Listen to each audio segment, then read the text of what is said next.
அன்பிற்கினி ஆசிரியர் சொந்தங்களே, வணக்கங்க. நமக்கு வந்து டெட் எக்ஸாம் முடிஞ்சு போச்சு. அப்ப நம்ம ஏன் தொடர்ந்து படிக்கணும் அப்படின்னு நினைக்கிறீங்களா?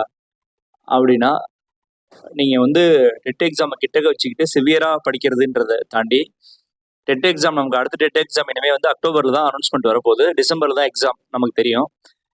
ஸோ நமக்கு இந்த மீன் டைம் ஒரு 2, 2.5 மாசம் டைம் இருக்கு நமக்கு.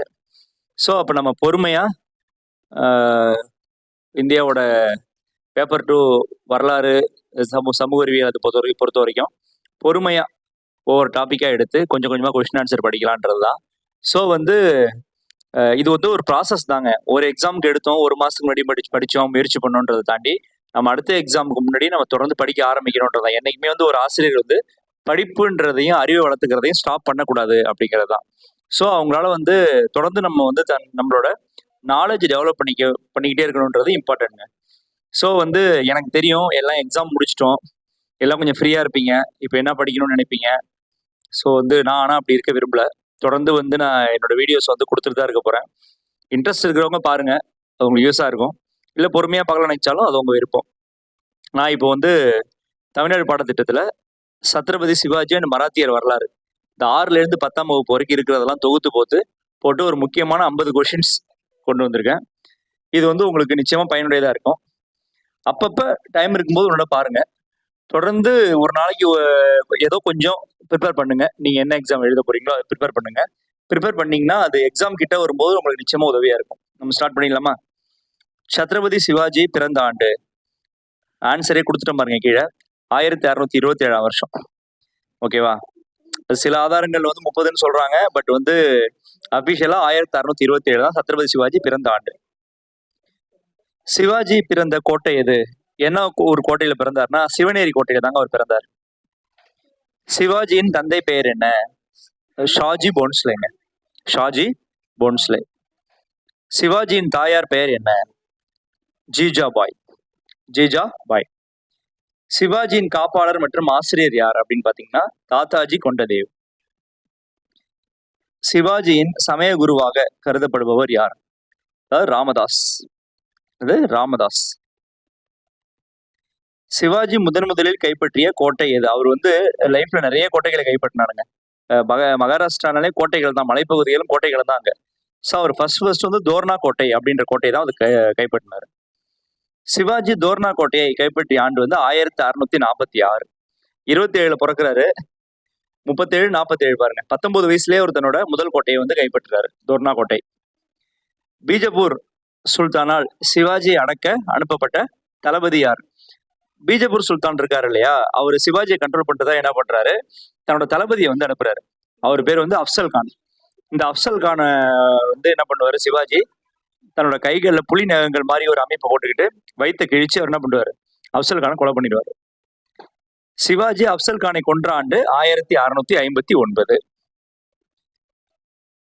அவுரங்கசீப்பால் சிவாஜியை அடக்க அனுப்பப்பட்ட முகலாய தக்கால ஆளுநர் யாருன்னு பாத்தீங்கன்னா ஷைஸ்டர் கான். அவர் அப்சல் கான், இவர் ஷைஸ்டர் கான். ஷைஸ்டர் கான் அவுரங்கசீப்பால் அனுப்பப்பட்டவர். சிவாஜி ஷைஸ்டர் கானை தாக்கி அவரது விரல்களை வெட்டிய இடம் புனே. அப்ப பூனான்னு சொல்லுவாங்க, இப்ப புனே. சிவாஜி முகலாயர்களின் முக்கிய வணிக துறைமுகமான சூரத் நகரை முதலில் சூறையாடிய ஆண்டு 1664. அதுதான் வந்து முகலாயர்களோட முக்கியமான துறைமுக நகரம் சூரத். அதை வந்து போய் சூறையாடுவாரு. சிவாஜியை ஒடுக்க அவுரங்கசீப்பால் அனுப்பப்பட்ட ராஜபுத்திர தளபதி ராஜா ஜெய்சிங். ராஜா ஜெய்சிங்.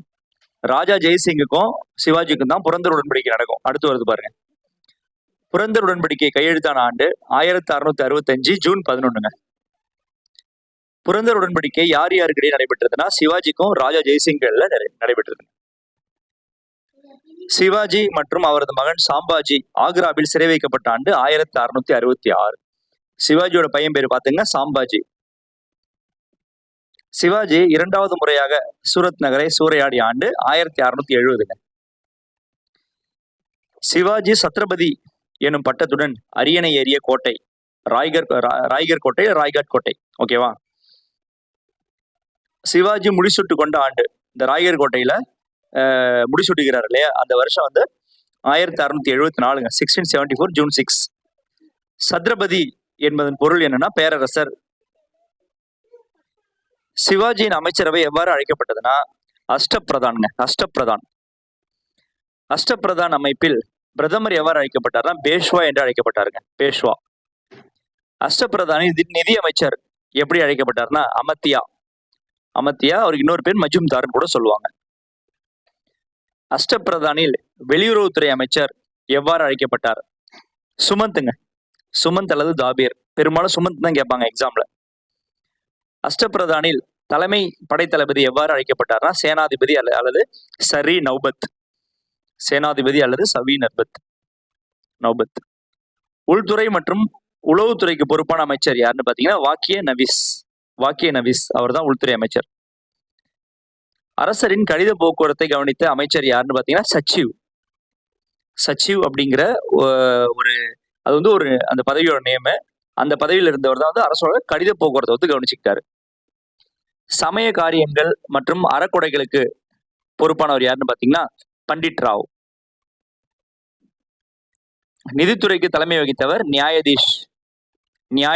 அவர் தான் நிதித்துறைக்கு தலைமை வகித்தார். அதாவது அந்த அந்த பொறுப்புல இருந்தவங்க. சிவாஜி வசூலித்த சவுத், அதாவது வந்து அவரு சவுத் சர்தேஷ் முகின் 2 வரி வசூல் பண்ணாரு. அதுல சவுத்துன்றது நில வருவாயில எத்தனை பங்குன்னு கேக்குறாங்க. அதாவது 4/1 பங்குங்க. 25%. அடுத்து பாருங்க, சிவாஜி வசூலித்த சர்தேஷ் முகி வரி என்பது எத்தனை சதவீதம் பாத்தீங்கன்னா 10%ங்க. 10%. மராத்தியர்களின் போர்க்கலை முறை எவ்வாறு அழைக்கப்படுகிறதுனா கொரில்லா போர் முறை. கொரில்லானாலே மறைந்திருந்து தாக்குதல் தான். அது காடுகள், மலைகள், மரங்கள் இங்க மறைஞ்சிருந்து தாக்குவாங்க. ஒரு எதிர்பார்க்காத நேரத்தில் அட்டாக் இருக்கும். தட் இஸ் கால்டு கொரில்லா போர் முறை. சிவாஜியின் கிராம நிர்வாகத்தில் கிராம தலைவர் எவ்வாறு அழைக்கப்பட்டார்னா பட்டேல் இல்லது பாட்டீல். இவங்க தான் வந்து கிராம தலைவர் என்று இவங்க தான் இந்த நேம்ல தான் அழைக்கப்பட்டாங்க. கிராம கணக்காளராக செயல்பட்டவர் யாருன்னா குல்கர்னி தான் கிராம கணக்காளர். சிவாஜியின் காலாட்படையில் மிகச்சிறிய பிரிவின் தளபதி யாருன்னு பாத்தீங்கன்னா நாயக். ஒரு நாயக்கு கீழே 9 வீரர்கள் இருப்பாங்க. சோ மிகச்சிறிய பிரிவோட தலைவர் வந்து நாயக். இந்த நாயக்குன்ற பிரிவு வந்து இன்னும் கூட நம்மளோட ராணுவத்துல இருக்குங்க. சிவாஜியின் குதிரைப்படையில் அரசு வழங்கிய குதிரைகளை பயன்படுத்திய வீரர்கள் எவ்வாறு அழைக்கப்பட்டார்கள்னா பார்கீர்கள். இந்த பார்கீர்கள் யாரு? அரசாங்கம் கொடுத்த குதிரையை யாரெல்லாம் யூஸ் பண்றாங்களோ அந்த வீரர்கள் தான் பார்கீர்கள். சொந்த குதிரைகளை பயன்படுத்திய குதிரைப்படை வீரர்கள் எவ்வாறு அழைக்கப்பட்டார்கள் பாத்தீங்கன்னா சிலோதார்கள். சிவாஜியின் படைக்கு உறுதுணையாக இருந்த மலைவாழ் மக்கள் யாருன்னா மாவடி மக்கள். சிவாஜி தமிழகத்தில் கைப்பற்றிய முக்கிய கோட்டை எதுன்னு பாத்தீங்கன்னா செஞ்சிக்கோட்டைங்க. செஞ்சிக்கோட்டையும் வேலூர் கோட்டையும் சிவாஜி கைப்பற்றியிருப்பார். சிவாஜியின் தென்னிந்திய படையெடுப்பை மேற்கொண்ட ஆண்டு 1677ங்க. சிவாஜி தனது தென்னிந்திய படையெடுப்பின் பொழுது யாருடன் உடன்படிக்கை செய்து கொண்டார் பாத்தீங்கன்னா கோல்கொண்டா சுல்தான் அபுல் ஹாசன் அவர் கூட தான் வந்து ஒரு உடன்படிக்கை பேக்ட் ஒன்று சைன் பண்ணிப்பாருங்க. சிவாஜி மறைந்த ஆண்டு 1680 ஏப்ரல் 3ங்க. பெரும்பாலும் வருஷங்கள் தான் கேட்கறாங்க, டேட் அவ்வளோ அக்யூரேட்டா கேட்கறதுல 1680 ஞாபகம் வச்சுக்கோங்க. சிவாஜியின் மறைவுக்கு பின் அரியணை ஏறிய அவரது மூத்த மகன் யாருன்னு பாத்தீங்கன்னா சாம்பாஜி தாங்க.